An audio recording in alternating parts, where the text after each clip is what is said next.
They say a courtroom is a place of truth, where justice is laid bare for all to see. But they don't know what I know. I've spent 10 years sitting in the same stiff-backed chair, fingers flying across my stenotype machine, recording every word spoken in this room, every plea, every objection, every verdict. It all runs through me, my hands translating chaos into order. I don't speak, I don't argue, I just listen, and I write.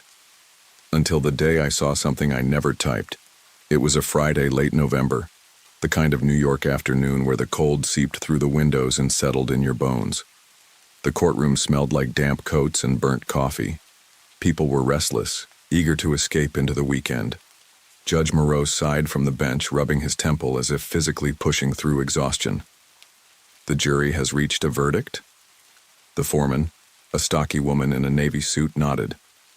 We have, Your Honor. The room tensed. I kept my eyes down, focused on my machine, letting my fingers do the work. The charge was murder.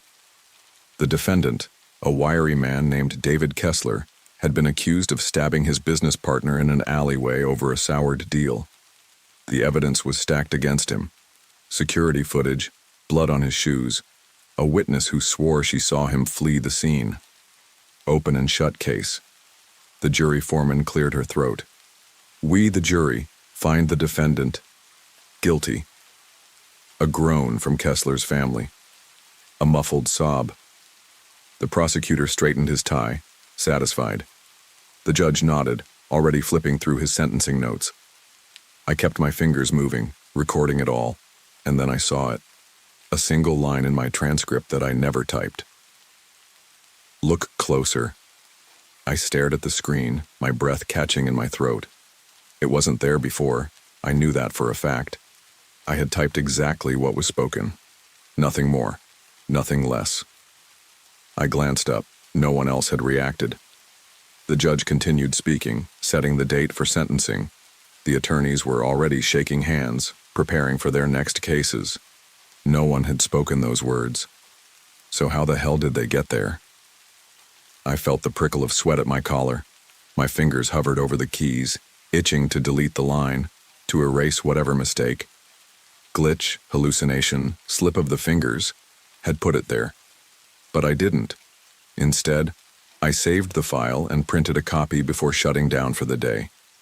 By the time I stepped out onto the street, the sun had already dipped behind the buildings, throwing long, dark shadows across the pavement. I hugged my coat tighter around me, the cold sharp against my face. I should have let it go. Should have convinced myself I imagined it. But later that night, as I sat at my kitchen table with the transcript spread out in front of me, I saw it again. Not just the words. A pattern. The letters of "look closer" were slightly misaligned. Just a fraction, barely noticeable. Like they'd been inserted later. Like they didn't belong. My stomach twisted. Somebody had put them there. And I had a feeling this wasn't a mistake. I stared at the transcript in the dim glow of my kitchen light, my breath coming slow and measured. The words sat there, printed on the page as if they'd always been part of the record. Look closer. I ran my fingers over the letters, as if touching them would somehow reveal how they got there. But they weren't raised. No indentations, no ink smudges, just clean, perfect text. My text. But I hadn't typed it. I grabbed my laptop and pulled up the original stenographic file, scanning line by line, searching for anything off. A skipped beat, a mistyped key, something, anything to explain what I was seeing. Nothing. The message sat between two perfectly recorded lines of courtroom dialogue, wedged in as if it had always been there. I knew my work. I was meticulous. I didn't make mistakes like this. So how the hell did it get there? I reached for my phone, hovering over my contact list. Who would I even call? The IT guy at the courthouse? The court clerk? And what would I say? Hey, I think my transcripts are talking to me. I let my phone drop to the table and exhaled sharply. Maybe I was just tired, overworked. Maybe I had been so deep in the rhythm of typing that I somehow, unconsciously, wrote the words myself. But that explanation felt too easy. I looked at the transcript again. My gut told me something was wrong, really wrong. So, I did what the message told me to do. I looked closer. Flipping back through my notes, I scanned everything I had recorded in Kessler's trial. The testimonies, the objections, the verdict. But I wasn't sure what I was even looking for. Then something caught my eye. The key witness, Angela Ruiz. The woman who had testified that she saw Kessler running from the crime scene. I skimmed through her testimony, searching for any inconsistencies. She had been confident, unwavering in her statement. She described Kessler's height, his coat, even the way he ran. But there, near the end of her questioning, I found something that made my pulse quicken. Prosecutor. And you're absolutely certain the man you saw was David Kessler? Ruiz. Yes, I saw him, right there, under the streetlight. Prosecutor. And the time? Ruiz. It was 9:45. I checked my phone right after. A chill ran through me. I flipped back to another part of the transcript, Detective Branson's testimony. He had been the lead investigator on the case, the one who presented the security footage. Branson. The footage shows a man, matching Kessler's description, leaving the alleyway at approximately 9:30 p.m. Defense attorney. So the attack happened before 9:30? Branson. Yes, the timestamp confirms it. I gripped the pages tighter. Ruiz said she saw Kessler at 9:45, but if the murder happened before 9:30, that meant she couldn't have seen him at all. My pulse thundered in my ears. Had I just found proof that the wrong man had been convicted? I gripped the transcript tighter, my breath shallow. This couldn't be right. Ruiz had testified under oath. The prosecution had built their case around her statement, but the timeline didn't match. And then, there was the message. Look closer. I glanced around my kitchen as if expecting someone to be watching me, but the only sound was the faint hum of the refrigerator. I was alone. Just me and a piece of paper whispering that something was wrong. I needed to be sure. I reopened my laptop and searched for Kessler's trial records online. News articles, police reports, anything that might tell me if I was losing my mind. Most of it was the same rehashed story. The victim, Daniel Holloway, had been found stabbed in an alley. The murder weapon had never been recovered, but Kessler's fingerprints had been found on Holloway's wallet, which was discarded near the scene. The prosecution argued it was a robbery gone bad, open and shut. Except now it didn't feel so open. I scanned through Ruiz's name in old articles, looking for anything that might explain the discrepancy. There wasn't much. She was just a woman who had been in the wrong place at the right time, an office worker walking home late, a reliable witness. But if she was lying, then why? I needed to hear her testimony again. My stomach twisted as I pulled up the audio file from the courthouse system. It was a recording of the trial, something we stenographers had access to in case we needed to verify details. I hit play, and the courtroom's voices filled my tiny apartment. Prosecutor. And you're absolutely certain the man you saw was David Kessler? Ruiz. A pause. Yes, I saw him, right there under the streetlight. I froze. The hesitation. I hadn't noticed it before, but now, listening with fresh ears, it was there.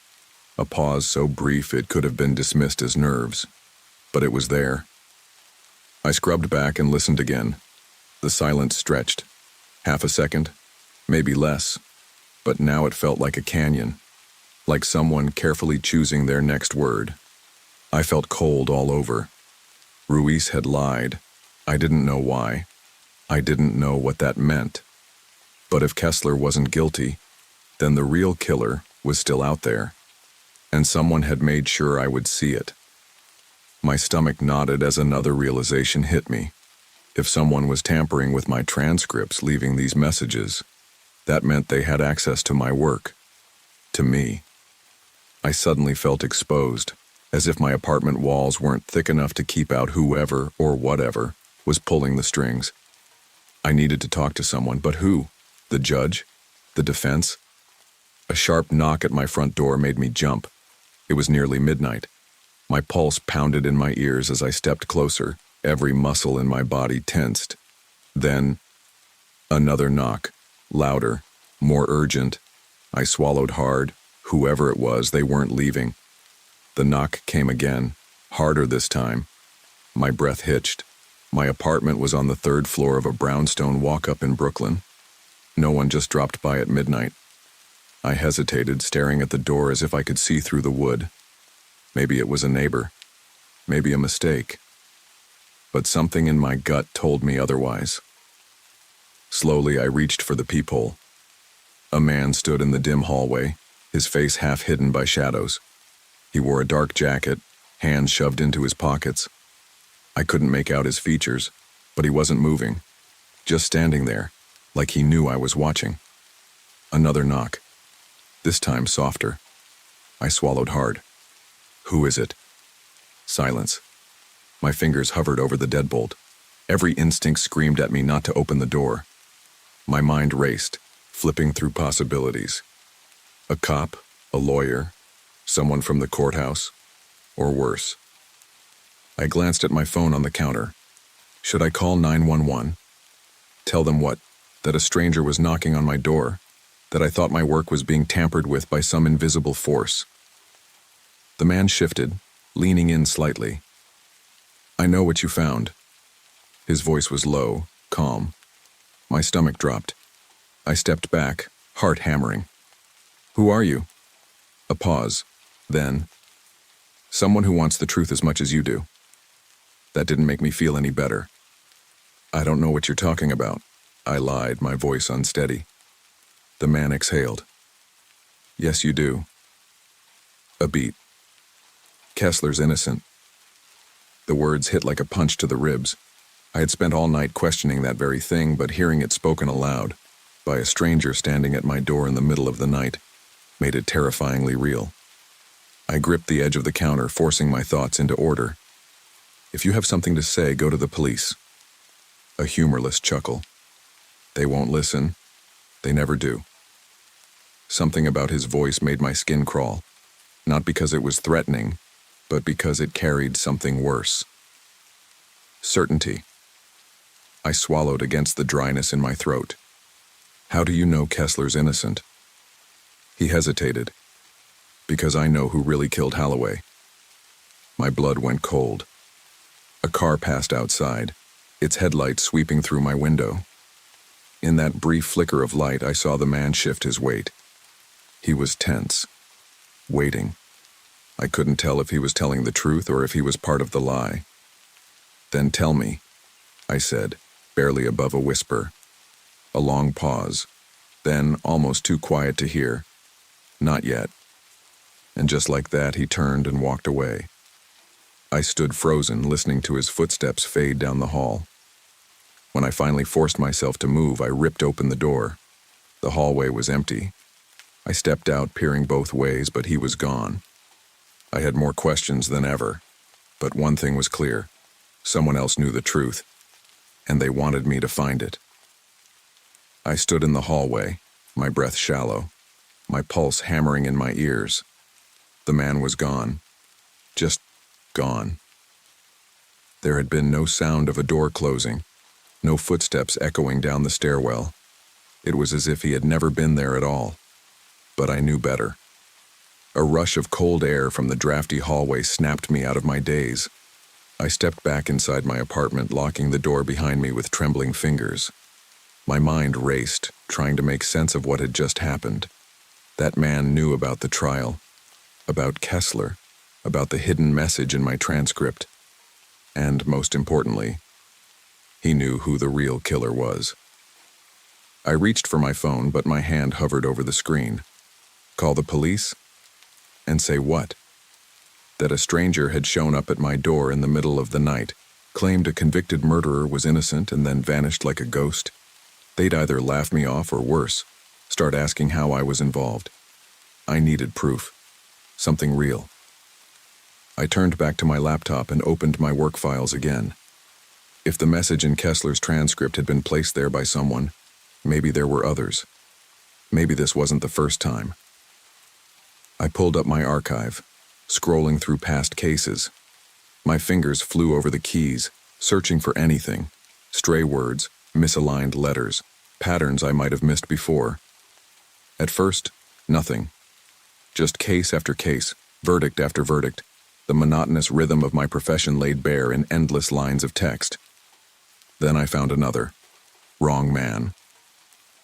I inhaled sharply. It was buried in an old manslaughter case from 2 years ago, a hit-and-run trial. The defendant, Henry Cole, had been convicted after a witness placed him at the scene.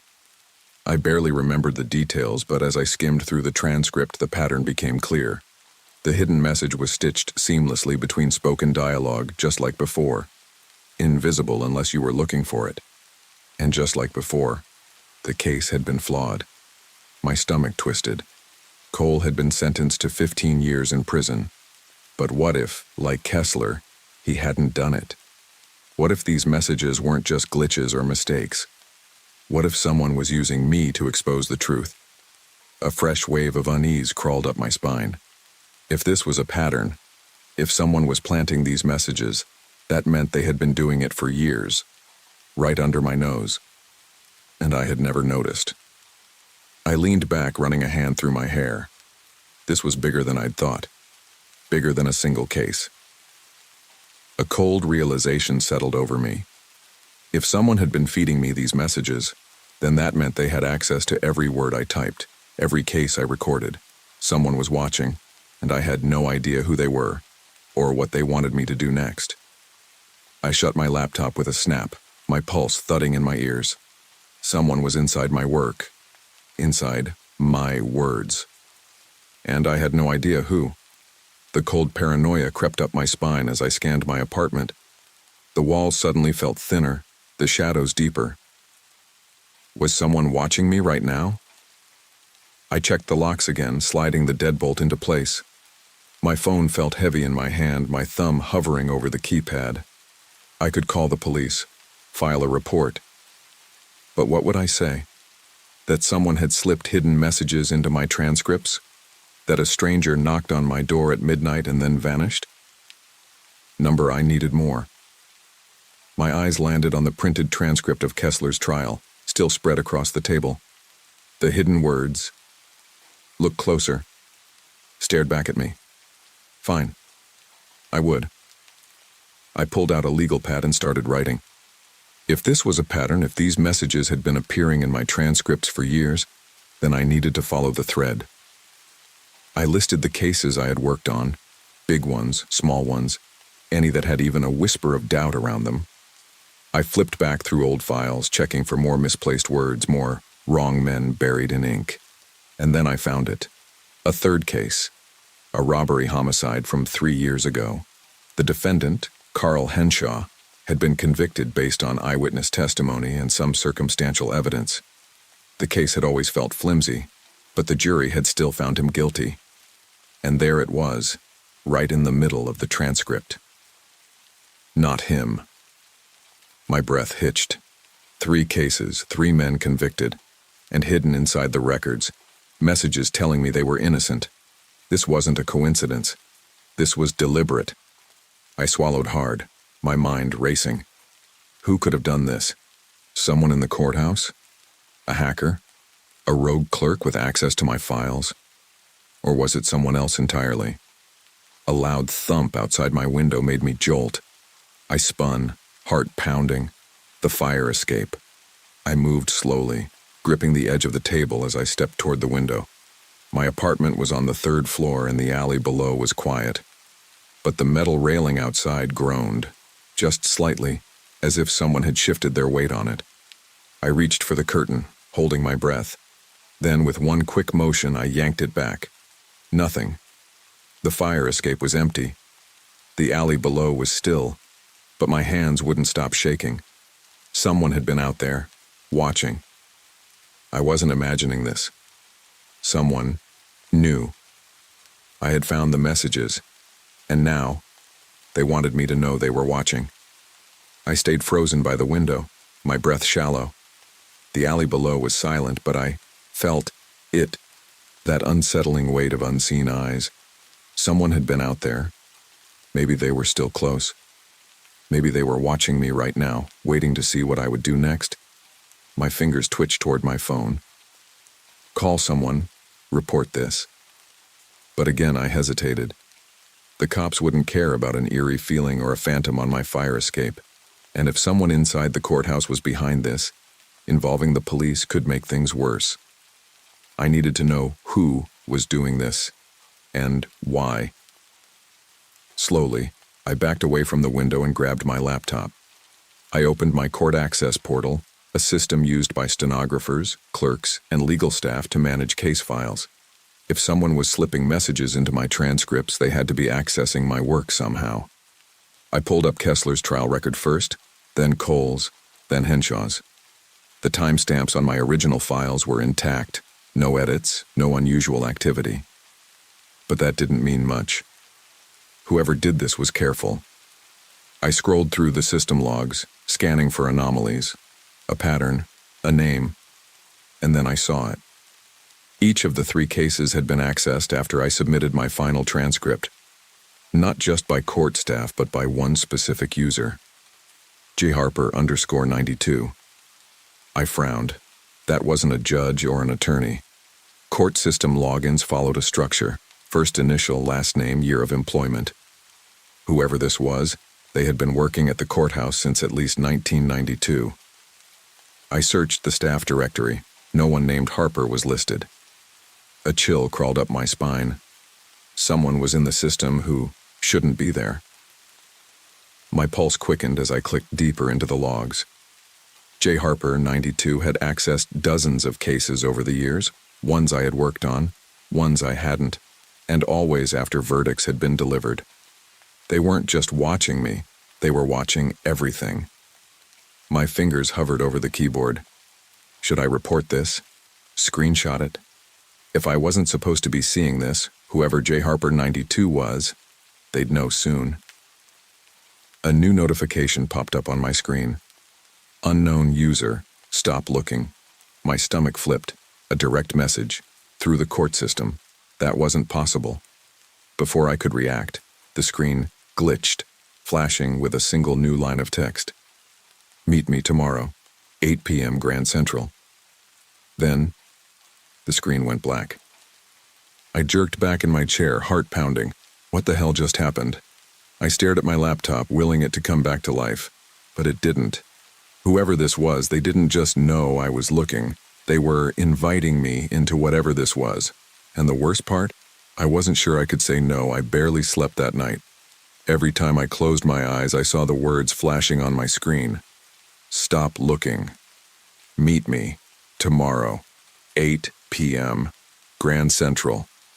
Someone knew I was digging. Someone powerful enough to access the court system, leave hidden messages, and wipe my screen before I could react. But what scared me most? I was going to meet them anyway. 8 p.m. Grand Central Terminal. The station was alive with movement. Commuters rushing home, tourists craning their necks at the vaulted ceiling, the rhythmic hum of trains arriving and departing. It should have made me feel safe. It didn't. I stood near the clock in the main concourse and scanning the sea of faces. Who was I looking for? A man in a suit? A woman with a knowing stare? J_Harper_92 could be anyone. Or worse, they could already be watching me. I checked my phone. 8:01 p.m. A prickle ran down my spine. This was a mistake. I should leave. Pretend I never saw the messages. Go back to my quiet life as a stenographer and forget that someone was playing puppeteer with my transcripts. I turned to leave. A voice stopped me. You showed up. I froze. The voice was low, steady, male. I turned slowly, my pulse hammering. A man in his late 50s stood a few feet away. He wore a dark overcoat, his salt and pepper hair neatly combed back. He could have been any businessman passing through the terminal, but his eyes, sharp, unblinking, told me he was something else. I swallowed. Who are you? A flicker of amusement crossed his face. The one who's been trying to get your attention. My breath hitched. J. Harper, 92? He didn't confirm. He didn't deny it either. Instead, he stepped closer, lowering his voice. You've seen the messages. I nodded. You put them there. A pause. Then quietly. Not exactly. Confusion twisted inside me. Then who did? For the first time, something like hesitation flickered in his eyes. He glanced around as if weighing how much to say. This goes deeper than you think, he murmured. The cases, the wrongful convictions, it's not a coincidence. Someone inside the system is burying the truth. I felt cold all over. Who? He exhaled, his expression grim. That's what I'm trying to find out. I stared at him. So the messages, look closer. Wrong man. They're warnings. A slow nod. Someone's been trying to correct the mistakes, using your transcripts to do it. A shiver crawled up my spine. Why me? A long silence. Then he said something that made my blood run cold. Because they trust you. The words settled like a weight on my chest. Whoever had been leaving the messages, it wasn't this man. It was someone else. Someone I'd never seen. Someone who knew exactly what I was capable of. And they weren't done with me yet. I swallowed hard, my pulse pounding. Because they trust you. I wanted to ask who was trusting me, who was pulling the strings, who had been slipping messages into my transcripts. But the man in front of me, J. Harper, 92, or whoever he really was, didn't seem eager to give me answers. Instead, he glanced around the crowded terminal, his expression tense. We don't have much time. You need to listen carefully. I nodded, my hands clenched at my sides. He leaned in just slightly, his voice low. The cases you found, the wrongful convictions, they're only a fraction of what's really happening. His eyes locked onto mine. There's someone inside the system manipulating trials, fixing verdicts, and they've been doing it for years. My stomach twisted. Why? A grim look crossed his face. Power, control, money. He exhaled. The courts are supposed to be fair, right? Justice is supposed to be blind. But what happens when someone on the inside tilts the scale? I thought of Kessler, of Henry Cole, of Carl Henshaw. Men who had been convicted based on evidence that suddenly didn't add up. How do you know all this? I asked. His jaw tightened. Because I used to be part of it. The words hit like a gunshot. I took a step back. You, what? His gaze didn't waver. I was an investigator for the Office of Court Administration, Internal Affairs. We looked into judges, clerks, even stenographers, anyone who might be tampering with cases. He let out a dry laugh. We thought we were cleaning up the system. Turns out we were just getting in the way. My mouth went dry. And they, what, forced you out? His expression darkened. Worse. He rubbed a hand over his face. The closer I got, the more I realized how deep it went. Evidence disappearing. Witnesses changing stories. Judges suddenly retiring. I started pulling at the wrong thread. Then one day I was told my services were no longer needed. I could barely breathe. And the messages? Who's sending them? He hesitated. Then, his voice dropped lower. That's the part I don't know. Someone on the inside is fighting back, leaving clues, trying to undo what's been done, and they're using you to do it. A chill ran through me. Someone was trying to fix the cases, to expose the corruption from within. And I was their tool. I shook my head. Why not just come forward? Why leave messages in my transcripts? He gave me a hard look. Because whoever they are, they're terrified. If they speak out, they'll disappear, like I almost did. My throat tightened. This wasn't just about wrongful convictions anymore. This was a war happening in the shadows, and somehow, without realizing it, I had stepped right into the middle of it. A war in the shadows. That's what he called it. and I was right in the middle of it. I wanted to ask 100 more questions, demand names, proof, something. But the look on Harper's face told me there wasn't time. "You have two choices," he said quietly. "Walk away now. Pretend you never saw the messages. Keep your job, your life, your safety." He hesitated. "Or you keep going. You dig deeper. But if you do that, understand this, you might not like what you find." A train rumbled in the distance. A voice crackled over the loudspeaker, announcing a departure. Around us, people moved in every direction, rushing to wherever they needed to be. Oblivious. I wasn't. Not anymore. I thought of Kessler, of Cole, of Henshaw, men rotting away in prison because someone had decided they belonged there. And I thought of whoever had been trying to warn me.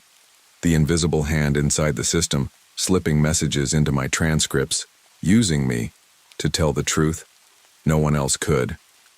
I wasn't just a stenographer anymore. I was a witness. A silent one, maybe, but a witness all the same. My voice felt thin when I finally spoke. "I can't just walk away." Harper studied me, searching my face. Then he nodded once, like he had expected this answer all along. "Then be careful," he murmured. "Whoever's behind this, they're watching. The moment they think you're a threat, they'll come for you. And they don't make mistakes." A cold knot twisted in my stomach. "Then why haven't they come for you?" Harper gave a small, humorless smile. "Who says they haven't?" Before I could say anything else, he stepped back into the crowd. I lost him almost instantly. 1 second he was there, the next, gone. Swallowed by Grand Central like he had never existed at all. I stood there, my mind spinning. Had I just made the biggest mistake of my life? I didn't know, but I knew what I had to do. I walked out of Grand Central and straight into the cold night air, my breath fogging in front of me. I gripped my phone and opened my court access app, scrolling through my case history. For the first time, I wasn't looking for mistakes. I was looking for messages. And there, buried deep in an old trial from 5 years ago, I found one. A single sentence, wedged between 2 lines of testimony. "Don't stop." My pulse pounded. Whoever they were still out there, still trying to be heard. And for as long as I could, I would listen. I wasn't sure what came next. I wasn't sure if I'd end up like Harper, hunted, erased, another casualty in this war I barely understood. But I knew one thing for certain. I wasn't just recording history anymore, I was part of it. The silent witness.